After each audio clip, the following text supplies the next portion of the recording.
നമസ്കാരം, എല്ലാവർക്കും മലയാളം മതിയാവോളം ചാനലിലേക്ക് സ്വാഗതം. അപ്പം നിങ്ങളെല്ലാവരും ഡേറ്റ് അറിഞ്ഞു കാണുമായിരിക്കും. നമ്മുടെ പരീക്ഷയുടെ ഡേറ്റ് ഓഗസ്റ്റ് 8-ാം തീയതിയാണ്. അപ്പോൾ നമുക്ക് കാര്യങ്ങളൊക്കെ പെട്ടെന്ന് തന്നെ നീക്കണം. അപ്പോൾ എല്ലാവർക്കും നമ്മുടെ മലയാളം മതിയാവോളത്തിലെ ക്വസ്റ്റ്യൻസിൻ്റെ പാർട്ട് 3യിലേക്ക് സ്വാഗതം. നമ്മൾ അവസാനം ചർച്ച ചെയ്തിരുന്ന ക്വസ്റ്റ്യൻ മറുകടയാളം എന്ന് പറയുന്ന നോവൽ രചിച്ചത് ആരാണ് എന്നുള്ള ചോദ്യത്തിലായിരുന്നു അവസാനം നമ്മൾ നിർത്തിയത്. അപ്പൊ ആ ഒരു ചോദ്യത്തിന്റെ ഉത്തരം കമന്റ് ചെയ്യാനായിട്ട് പറഞ്ഞിട്ടുണ്ടായിരുന്നു. അപ്പൊ അത് കമന്റ് ചെയ്തവർക്കൊക്കെ താങ്ക് യു. നിങ്ങൾ വളരെ കറക്റ്റ് ആയിട്ട് തന്നെ കമന്റ് ചെയ്തിട്ടുണ്ട്. ഉത്തരം ഇതാണ്. ഡോക്ടർ പി സജീവ് കുമാർ ആണ് ആ ഒരു നോവൽ രചിച്ചിട്ടുള്ളത്. ഓക്കെ, മൂന്നാമതൊരാൾ എന്ന കഥാസമാഹാരം എഴുതിയത് ആരാണ് എന്നുള്ളതാണ് ചോദ്യം. മൂന്നാമതൊരാൾ എന്ന കഥാസമാഹാരം എഴുതിയത് ആരാണ്? അപ്പൊ ഉത്തരം ഇതാണ്, മുണ്ടൂർ കൃഷ്ണൻകുട്ടി. മുണ്ടൂർ കൃഷ്ണൻകുട്ടിയാണ് എഴുതിയിട്ടുള്ളത്. എന്താണ്? മൂന്നാമതൊരാൾ എന്ന കഥാസമാഹാരം. ഓക്കെ, VT രാഗേഷ് എഴുതിയ ജാലക കാഴ്ചകൾ ഏത് വിഭാഗത്തിൽ പെടുന്നു? VT രാഗേഷ് എഴുതിയ ജാലക കാഴ്ചകൾ ഏത് വിഭാഗത്തിൽ പെടുന്നു? ഏത് വിഭാഗത്തിലാണ് ഈ ഒരു കൃതി പെടുന്നത് എന്നുള്ളതാണ് ചോദ്യം. അപ്പോൾ ഏതാണ് ഏത് വിഭാഗത്തിലാണ് പെട്ടിട്ടുള്ളത്? ഇപ്പൊ ആർക്കെങ്കിലും ഒക്കെ മനസ്സിൽ തന്നെ ഓടി എത്തിയിട്ടുണ്ടാകാം, ചിലർക്ക് എത്തിയിട്ടില്ലായിരിക്കും. പ്രശ്നമൊന്നുമില്ല, നമുക്ക് പഠിച്ചു തന്നെ പോവാം. ഓക്കെ, അപ്പോൾ ഇത് ഏത് വിഭാഗത്തിൽ പെടുന്നു എന്ന് ചോദിച്ചാൽ ഇത് ചെറുകഥാ വിഭാഗത്തിലാണ് പെടുന്നത്. ഓക്കെ, അടുത്ത ചോദ്യം, ഓപ്പൺ ഹൈമർ മുതൽ ഓം വരെ. ഇത് ശാസ്ത്ര കഥാസാഗരം രചനയാണ്.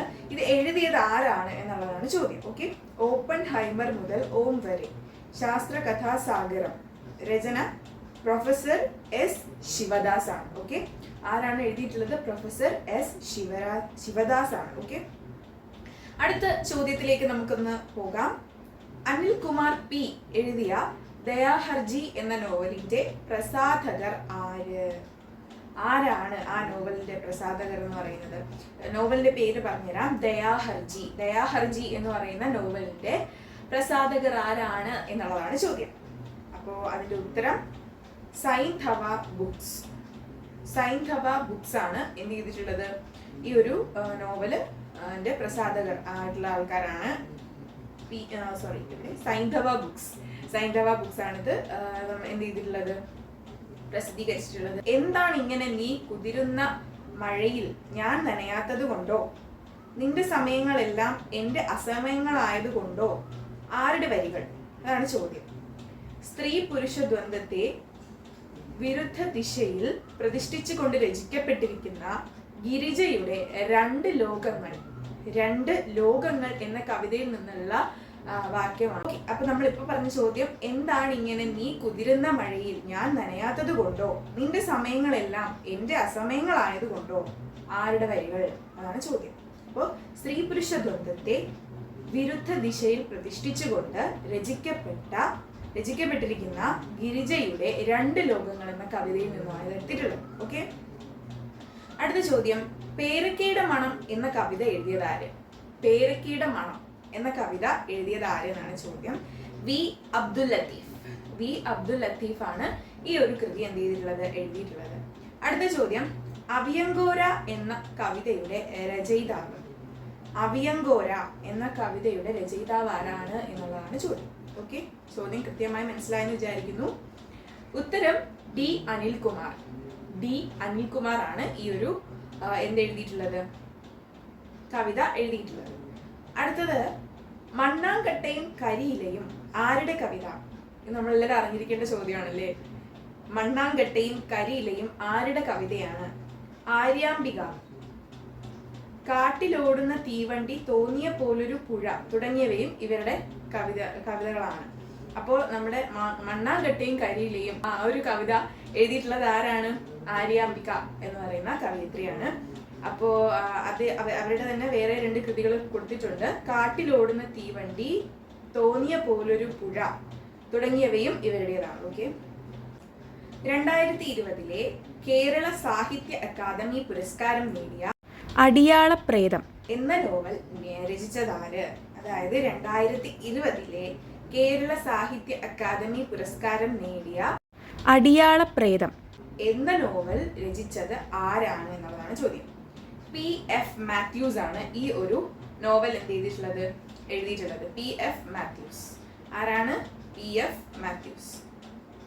ഓക്കെ, നമുക്ക് അടുത്ത ക്വസ്റ്റ്യനിലേക്ക് പോകാം. ഹൃദയാക്ഷരങ്ങൾ എന്ന കവിതാ സമാഹാരം എഴുതിയത് ആരാണ്? ഹൃദയാക്ഷരങ്ങൾ എന്ന കവിതാ സമാഹാരം എഴുതിയത് ആരാണ്?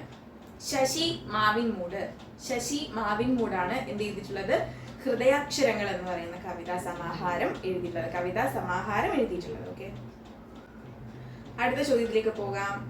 നമ്മൾ ഒരുപാട് ചോദ്യങ്ങളൊന്നും ഡിസ്കസ് ചെയ്യുന്നില്ല, നമ്മൾ പഠിക്കുന്നത് നന്നായിട്ട് പഠിച്ചു പോകും, അത്രേ ഉള്ളൂ നമ്മുടെ പോളിസി. ഓക്കെ, അപ്പോൾ പ്രേമത്തിൻ തിളക്കം കണ്ടത് ചെന്നെടുക്കായ്വിൻ, ഭീമമാം ഷഡ്ഗത്തേക്കാൾ മൂർച്ചയേറിയതത്രേ.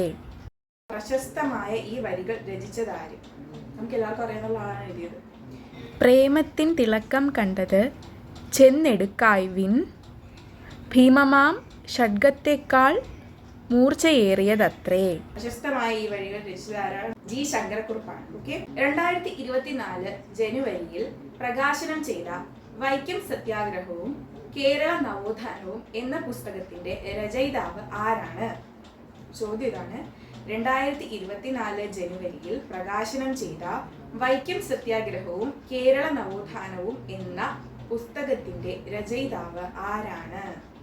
2024 ജനുവരിയിൽ പ്രകാശനം ചെയ്ത വൈക്കം സത്യാഗ്രഹവും കേരള നവോത്ഥാനവും എന്ന പുസ്തകത്തിന്റെ രചയിതാവ് ആരാണ്? Doctor M Sarngadharan. ഓക്കെ, അടുത്തൊരു ചോദ്യം കൂടെ നോക്കിയിട്ട് നിങ്ങൾക്ക് ഒരു ക്വസ്റ്റ്യൻ ഞാൻ ഹോംവർക്ക് ആയിട്ട് തരാം. ഹോംവർക്ക് അല്ല, കമന്റ് ചെയ്യാൻ വേണ്ടി തരാം. ഓക്കെ, കണ്ടുപിടിച്ച് കമന്റ് ചെയ്യാം. അപ്പൊ അടുത്ത ചോദ്യം ഇതാണ്. പ്രത്യക്ഷ രക്ഷാ ദൈവസഭയുടെ സ്ഥാപകൻ ആര്? പ്രത്യക്ഷ രക്ഷാ ദൈവസഭ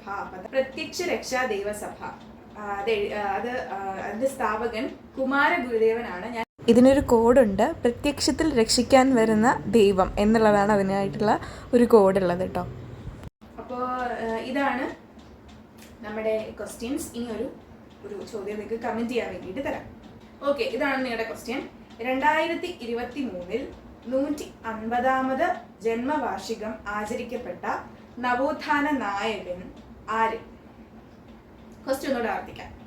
2023 150ാമത് ജന്മവാർഷികം ആചരിക്കപ്പെട്ട നവോത്ഥാന നായകൻ ആരാണ്?